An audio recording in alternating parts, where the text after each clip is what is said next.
Perfect. Is this change really necessary? Look man, I'm going through a phase where all change is good change, which actually brings us to our main discussion, as there's been a lot of changes in the Skylanders series. However, one thing we don't see often is when a Skylander fully moves to a different element. But there's been a small handful of characters who have. So today we're going to be analyzing all of them, and seeing if these Skylanders who change elements make sense or are just kind of odd. So that's why you changed your sweater. Yeah, because we're talking about the Skylanders that changed elements. It's still stupid. Dude, you never let me have fun. Starting off with Hood Sickle, he first made an appearance in Chapter 8 of Trap Team, where Dreamcatcher introduces him as her big surprise. Hood Sickle is a shadow scary character, so naturally it makes sense to put him in the undead element, which at this point in the series, undead was for characters that had some kind of scary, dead vibe to them. Hood Sickle's main attack was a dash teleport, where he dashes forward, disappears, and damages enemies in the way. This leaves behind a bunch of small ghosts, which in combination with Hood Sickle's second attack, which is one big slash of his scythe, as all the ghosts explode when the scythe slashes. With Hood Sickle's quiet personality, scary appearance, and his simple, fun playstyle, it's only natural to consider bringing him back in a later installment. In Imaginators, 10 villains from Trap Team were brought back, and were all spread out for all the different elements, and they chose Wolfgang to be the villain for Undead. This just made sense. He had such a big personality in Trap Team that they kinda just had to pick him, which meant that Hood Sickle couldn't be the villain for his own element. But there was another element that not only fit his personality perfectly, and also needed a villain, with that being Dark. If you look at the 4 villains in Dark, besides the bird that we'll get to eventually, none of them would really work as characters in Imaginators. While they definitely fit the element and look cool, they likely just didn't have enough of a personality or any potential to really build on what's already there. But that's where Hood Sickle slides in, as the only thing you could do with him is simply just build more of his character. So Hood Sickle was changed from being in the undead element to the dark element. Now bear in mind the story's not confirmed, but come on. While the in-game explanation isn't really provided as to why he switched elements, the closest thing is in his backstory. While at first and still now, many were frightened by his appearance, Eon wanted to give Hood Sickle a chance. As it states, quote, "Everyone said Eon was crazy, but after spending time with the mysterious creep, Eon learned that Hood Sickle was actually not a bad guy, just really super spooky." So it's not hard to say that Hood Sickle kinda just belonged to the dark element, and his new attacks also represent this. His main and second attacks from Trap Team were switched, the main attack now being the Dark Scythe combo, which still let him slash with the scythe, but if you tap the attack button 4 times, it lets him spin while swinging his scythe. His second attack, now named Dark Dislocation, again lets him do a dash teleport. The small ghosts no longer appear, but instead leaves behind Dark Remnants, which when slashing with the scythe, the Dark Remnants suck into the scythe, making it stronger and faster. Both attacks are fairly good on their own, but this combo just makes both of them even better. Then there's his next upgrade, named Gravity Well. Hood Sickle spawns in something that, visually speaking, looks like a black hole, where enemies who walk through it will be damaged and slow down. Meh. Since the attack makes Hood Sickle pause in place, doesn't really do enough damage, even then is somewhat difficult to control where it's gonna spawn, as it will try to target nearby enemies, which could be helpful, but I just want to spawn it in front of me. Not to that guy. It just doesn't really seem worth doing, at least during this state. The next upgrade, Extended Dislocation, is actually pretty decent. You can now charge up the dash for a longer teleport, which also provides more damage. Remember the Dark Remnants that the dash leaves behind, and how it makes the scythe stronger? Well, the Dark Combo upgrade now makes it that if you have the Dark Remnants in the scythe, it lets you have more spins. A fairly small change, but a good one nonetheless. Detonate Gravity Wells is our next upgrade. Now you can detonate the black holes. You can have 2 holes at once, and the attack does provide some good knockback, though it does take a bit too much time to spawn them in. Not a bad upgrade, still a bit complicated to use. Now for the paths, the top path revolves more around the Dark Remnants that the dash leave behind. First is more Remnants. Now the dash leaves behind 4 Remnants, and when combined with the scythe, during the scythe combo, gives you an extra spin, armor, and makes you stronger and cause more damage. Then there's even more Remnants, which now gives you 6 of them, and provides all the previously mentioned bonuses, but better, and also protects them from projectiles when spinning. And lastly, there's Dark Stinger, where the final spin on the combo now provides a powerful shockwave. Now for his bottom path, which focuses more on the Gravity Well, as the first upgrade, Longer and Stronger, makes the attack do more damage and last longer. Warp Pulse lets you hit the Gravity Well, which will shoot out small spears from the black hole, and Explosive Dash lets you explode the Gravity Well with a dash. Honestly, you can't go wrong with any of the paths. Both feature extremely useful upgrades, and are both a lot of fun to use. Now there's the soul gem named Scythe-nado. By attacking the Gravity Well, a giant tornado will show up in the hole, shooting small scythes, but if you combine this with any of the paths, leads to a pretty insane outcome. Lastly, all senseis have a big final attack, named the Sky Chi Power. Think of it as a final smash in Smash Brothers. And Hood Sickle's is named Scythe Cycle. Hood Sickle essentially does a big spin with his scythe, while also shooting black orbs. It's simple, really easy, and does a fair amount of damage, so it's definitely worth using. The only other notable thing are his variants in the games are different. While obviously they are 2 separate variants, so of course they're going going to look different, but I thought it was worth pointing out. Overall, Hood Sickle's transition from undead to dark, while at first may seem somewhat unnecessary, given his appearance as a scary, mysterious character and all the new additions to his attacks, it definitely works. Would he have changed elements if Wolfgang wasn't considered for the undead villain? That's to be debated. Either way, Hood Sickle's move to dark makes complete sense. Yes, we all love the silly, scary man, but we seriously need to talk about these random purchases you keep making. Hey, that cage costed me $40 and I'm proud of it. In Chapter 15 of Skylanders Trap Team, after shooting down and fighting a group of enemies, you're introduced to our next character, the Great Hawkmungus, otherwise known as Tae Kwon Crow. You eventually fight him as a boss, and if you're playing Trap Team at the time of its release, or you didn't tap in any of the characters from the light and dark elements, Tae Kwon Crow's element would be labeled as unknown, but by performing some glitches, or by doing the intended way, it would be revealed that Tae Kwon Crow was a part of the dark element. And if you look at Tae Kwon Crow and compare him to any other character who's in the dark element, yeah, I don't think he works here. The dark element represents a lot of mystery and how scary something is. You'll likely have a lot of questions and want to try them because of how cool they look. Tae Kwon Crow is pretty much an open book. He's a serious ninja bird who doesn't even know what a Skylander is. But we'll meet again, whoever you are. His only attacks are to hit with a sword and throw ninja stars. While admittedly he does look cool and strangely can jump really high, Tae Kwon Crow just doesn't belong in the dark element, or at the bare minimum most likely should have been changed to a different element. And that's essentially what happened, as when he was brought back in Imaginators, Tae Kwon Crow is changed to the fire element, and his backstory does explain why he was placed here, as it states that at first he didn't like it when people would dare do anything that he would consider out of character, but Eon would dare Tae Kwon Crow to be a good guy, and eventually he changed by getting rid of his katana, being a sensei, and most importantly for a discussion, started using a, quote, more traditional roundhouse fire kick, which is now his second attack. As previously mentioned, it's a roundhouse kick that leaves fire on the ground. The kick itself is actually not too bad, and has a bit of knockback. Tae Kwon Crow does bring back his ninja stars, and has it as his main attack, and our next fire-related upgrade, named Ignite Shoryukens, make them a tad bit better. By performing a kick and throwing ninja stars through the flames, the ninja stars will be on fire. While it's an alright attack, it is a little bit better if you combine it with another upgrade, named Ricochet Shot, which gives the stars more damage and causes them to bounce off enemies. Not too bad, but takes a moment to set up. But there's also another upgrade that combines the fire kick with another one of his upgrades, being Fire Beak. Tae Kwon Crow's third attack allows him to call a Buzzer Beak to help out. You can now cause Buzzer Beak to be on fire, or enraged as the game calls it, which makes him cause more damage and go faster. An actual good upgrade, and it's easy to quickly set up again if Buzzer Beak dies. The majority of the upgrades in the split paths can be combined with the kick, by letting you have more ninja stars, get 2 large stars and throw them on the ground, or have more Buzzer Beaks. But in the bottom path named Crow Mando, there's 2 upgrades that are specifically related to fire. The first being triple kicks. By tapping the second attack button 3 times, Tae Kwon Crow will perform a spinning kick, leaving behind a circle of fire. A pretty good upgrade. The spinning kick can provide multiple hits at once, meaning lots of damage and giving tons of knockback. And the circle of fire is reasonably big, so it's kinda difficult for enemies to just walk around it. Then there's Fury Beak, where all Buzzer Beaks that are enraged are now more faster, do more damage, and explode when they go away. Technically speaking, it's just okay, but anything that makes a bird better is good in my books. His soul gem is Big Mama, where you can now call the Big Mama Buzzer Beak, and when she attacks, fire can be seen on her propeller. I'm counting it as a fire attack. Unless you want to argue that Buzzer Beaker also changes element from air to fire. No,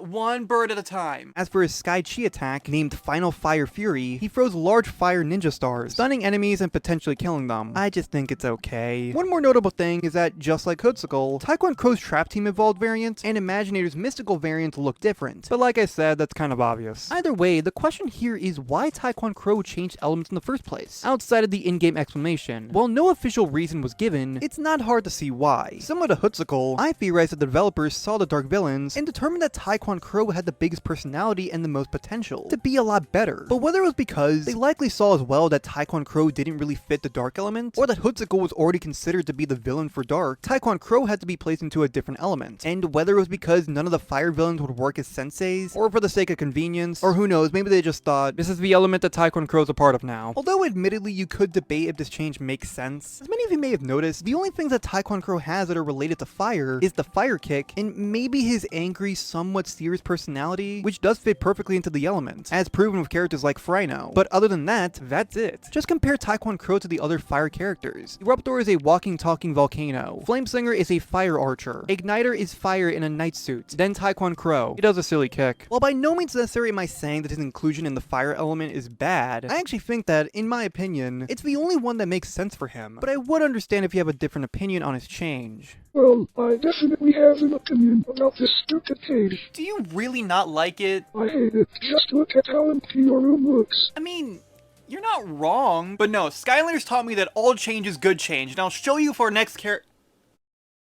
No, go on. Explain how amazing Grave Clobber's element change was. Our next silly character first appears in Chapter 16 of Trap Team. While at first he shows up as another basic enemy, at the end of the level, Golden Queen sends out the big man himself, Grave Clobber, where he's introduced as being part of the Earth element, which honestly makes sense. You see, arguably the most iconic villain from the Earth element is Golden Queen. Her appearance and her home base are very ancient Egypt themed, and mummies are fairly recognizable things associated with ancient Egypt. And well, Grave Clobber is a mummy, who literally gets summoned out of a tomb. So it makes sense if Golden Queen gets to be in Earth, then Grave Clobber belongs here too. He also, visually wise, is very strong. So his first attack are simple punches with his fists, which admittedly is fairly basic, but his second attack has to be better, right? Well, his second attack is where he smacks the ground, sending out large bones, which technically speaking, I guess works, cause you know, he came from the ground. In combination with his goofy personality, he's a lovable, silly character. Sure, he might not be as useful as other villains, playability wise, but how could you really hate this guy? You love him for his personality, not for how he attacks. You could improve his character, but honestly, it's not necessary. He's perfect the way he is. Regardless, he was brought back in Imaginators, but instead of being in the Earth element, he was placed into the Water element, with his backstory stating that, quote, Grave Clobber was once a great pharaoh, who ruled over the Golden Desert long ago. That was until his 7 jealous brothers buried him in an underwater tomb while he was sleeping? What the fuck? Okay, but the remaining brothers still fought among themselves, and their infighting ultimately led to their kingdom falling apart and the family name being lost forever. Almost. Because Grave Clobber eventually rose from his watery grave, and when he discovered what his brothers had done to their kingdom, he hunted each of them and clobbered them. Well, that definitely is a backstory. Before going into its attacks, you'll notice that Grave Clobber is constantly dripping water. You get it, guys? Because he's in the water. His first attack is the same basic punch, but if you go in the air and try the attack, he does a kick. The punch is pretty much the same, but this time you'll notice that a bit of water's flying out. And the kick, yeah, it's good. It provides some good knockback, and he looks really majestic doing it. His second attack is different, now being Gator Geyser, where Grave Clobber slams the ground, spawning in a fountain where the water damages the enemies. You can have 3 of them out at a time, and by hitting the fountain, it makes it spin, causing more damage. It can also be moved slightly, this character's getting weirder by the minute. His next upgrade is Big Splash, where he essentially just belly flops, leaving behind a pool of water, and enemies caught in the attack will be stunned and knocked back. A really good attack. Quick to use, just looks silly as hell, and fits his character perfectly. Luchador Lariat is an attack you can perform after giving the first punch. By holding the first attack button, he does a full dash forward punch. Maybe it's good if you want to quickly send enemies off the stage, but the dash itself doesn't provide enough good damage to justify using, and only the very end really provides any significant damage. The next upgrade, Precision Slamming, as the name implies, now lets you target where the fountain will go. It's a good quality of life addition, but is it really worth a whole upgrade slot? Even then, it makes you even more vulnerable than before, essentially leaving you as an open target. Next up is Waves in the Pool. Now the Big Splash attack will send out a wave, where if someone is caught in it, it drags them slowly away while causing damage. It's a welcomed addition to an attack that's already good, as even if the wave fails to do anything, you can still use the Big Splash. In general, it's a good upgrade. For his paths, the first one is named Heavyweight Champion, that focuses more on his punching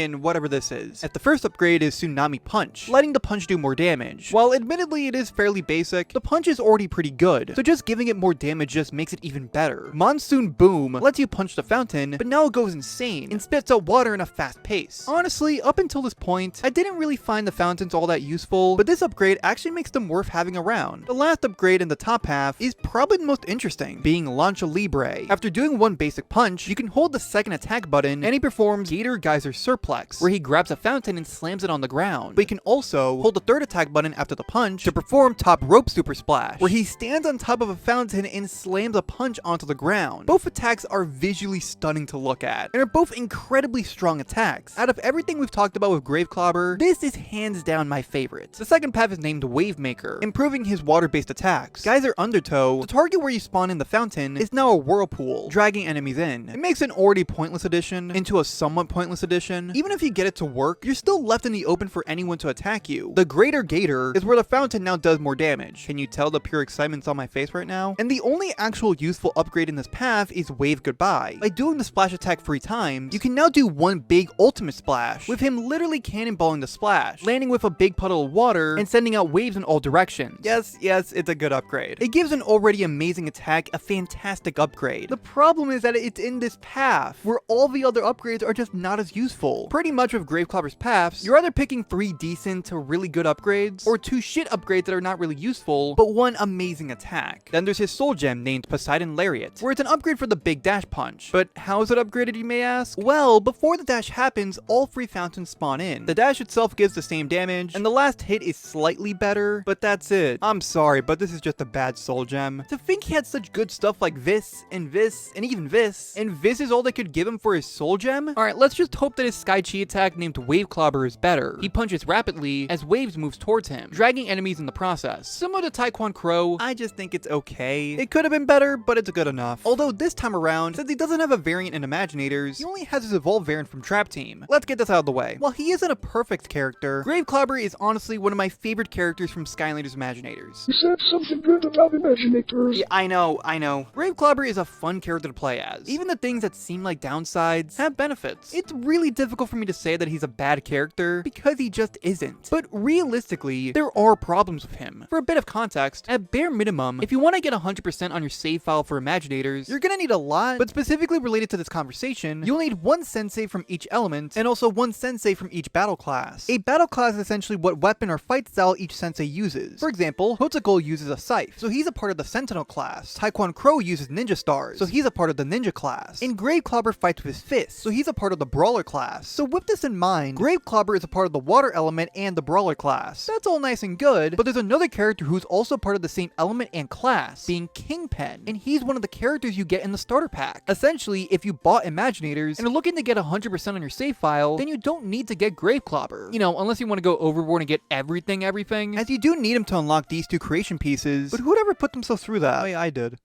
Anyways, the main issue with Grave Clobber's inclusion in the water element is that it all feels forced. Remember when I mentioned Tae Kwon Crow and how he has very little to do with fire? Well, Grave Clobber is the complete opposite. Everything he does, and I do mean everything, has to be related to water in some kind of way, even for things that don't even seem necessary, like when he's just standing still. What I'm trying to say is that everything about his move to water just feels like they wanted to bring back Grave Clobber, and they just so happened to have the water element open for a villain, and just decided to work around it. If that sounds a bit ridiculous, that's actually what happened. Unlike Hood Sickle and Tae Kwon Crow, we actually did get a small explanation for why Grave Clobber switched to water. According to the design lead for playable characters, Nat Lowe, while discussing his experiences while developing characters for Imaginators on his personal website, he goes into detail about Grave Clobber, and one part really stood out, as he states, quote, "The biggest challenge designing Grave Clobber was we had a character who appeared in Trap Team as an Earth element villain, outwardly has undead mummy vibes, but for multiple strange reasons, he made a cool toy, and we need to fill an open slot, so he became a water element Skylander. Now, admittedly, these reasons do make sense, and at the end of the day, I would make the argument that none of this stuff really matters. As long as this character works and is fun to play as, then that's all that really matters to me. But even then, it's still kind of weird to me that a mummy character is in the water element. Prices for all these are quite simple. First, the traps to get the original versions of the characters, any of the undead and earth traps go for around $5 to $10. The dark traps are more expensive. Currently, any of them go for around $50. The Imaginators versions of the characters are fairly expensive. Hood Sickle and his steel-plated variants go for around $40 to $50 each. Tae Kwon Crow goes for around $15, while his Mystical goes for double the price at $30, and Grave Clobber goes for around $35. But we're not done just yet, as there are more characters who technically changed elements,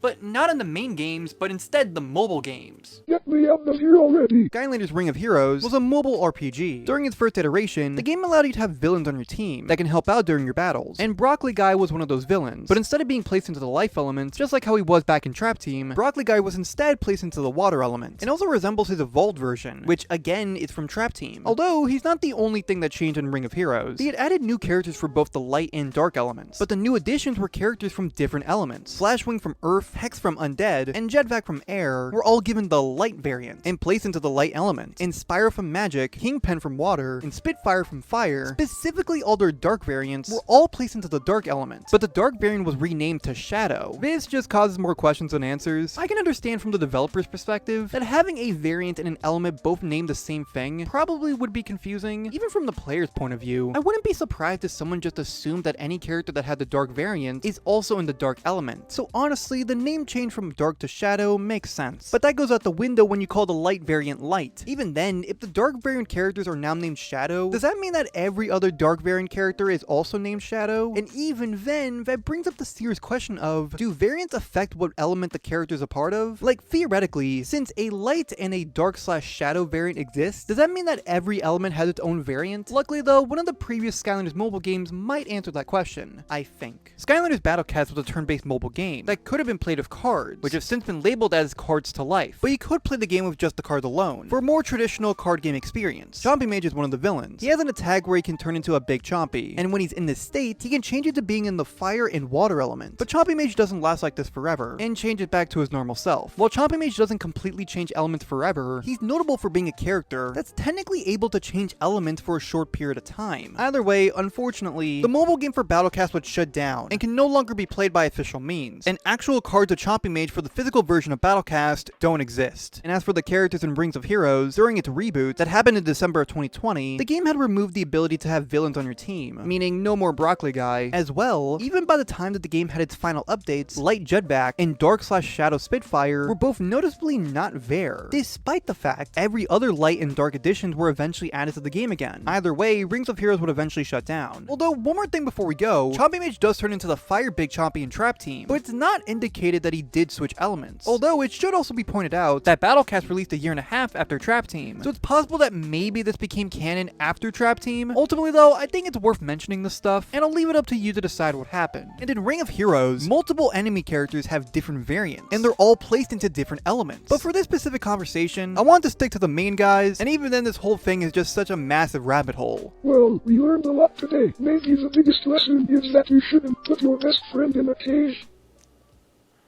Maybe you're right. Look, Grace, going all drastic and making everything different isn't helping anyone. You know, I'm gonna be honest. I never really like it when something just changes. In my mind, if something is perfect and doesn't need any changes at all, then why make it different? But as I've been growing up, I've slowly but surely been realizing that change is just something that's just bound to happen. Whether you like it or not, change is something that happens in everything. Skylanders had changes in some of the characters' elements, and they all show the different effects of change. They can represent how, even if it wasn't necessary, a change can actually be a useful, understandable decision to make. It can also show how sometimes a change can be necessary, but the outcome can be questionable. Then there's the effect where a change wasn't needed, and even if the outcome does technically work, in the grand scheme of things, maybe it just doesn't make sense. Then there's the change that makes absolutely no sense and are forgotten, ignored, or unknown by most. Simply put, change is a complicated topic. At the end of the day, these are just what I think, and I'd love to know your thoughts about these changes. But one thing is certain, these were the Skylanders that changed elements. Alright, how about this? Whenever we need to spend money on anything, we'll talk about it first. We're gonna keep the cage, but bring out the plushies every now and then just so the room doesn't look so dead. And we'll also forget that I didn't wear a red sweater. Hey, by the way, have you seen my red sweater anymore? I haven't seen it. To be fair, I thought you weren't gonna wear it. Use my Fortnite code, DIE.